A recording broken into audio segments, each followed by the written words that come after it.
Ukisikia kulea kuku kama mtoto ndio huku sasa. Kwanza chumba chao siku ya kwanza kinatakiwa kiwe na mwanga wa kutosha, mwanga ambao wewe unaweza kutumia kusoma. Alafu pili, chumba chao kinatakiwa kiwe na joto. Kwa hiyo kama mimi nimetumia majiko mawili ya mkaa kwa ajili ya kuwekea joto. Hao unaoona hivi ni vifaranga boksi 4. Leo wana siku ya kwanza kabisa. Kwa hiyo leo ndo wameanguliwa, nimeletewa kutoka kwenye kampuni niliyoagiza. Nimeanza cha kwanza nimewekea maji ya glucose ili wapate nguvu na kuwaondolea stress ya usafiri. Alafu tutaweka chakula baada ya masaa 2. Unaona tumeweka chakula sasa.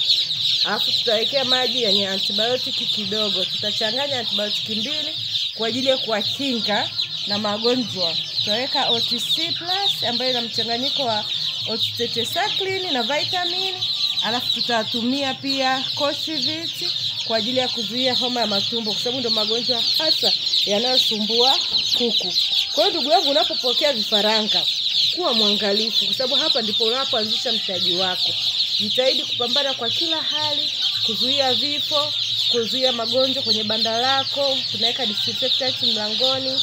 Pia tunaangalia kama mtu anayeingia huko hakikishe ni msafi mikono kwa ajili ya kuwalinda vifaranga wasipate magonjwa mengine kwa sababu pia kwenye eneo letu tuna kuku wakubwa.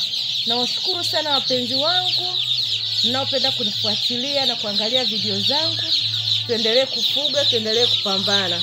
Hawa ninawaandaa hasa kwa ajili ya Januari. Kwa sababu nishawaambia kuku chotara ni kuku ambao unaweza kuwafuga kwa malengo mawili, kama kuku wa nyama kwa miezi 3 au 4 na kuku wa mayai ambao utawaacha watage ambao utaendelea kukaa nao kwa muda mrefu. Asanteni sana, nawapenda wote. Usiogope, ujasiriamali unaanza kidogo kidogo.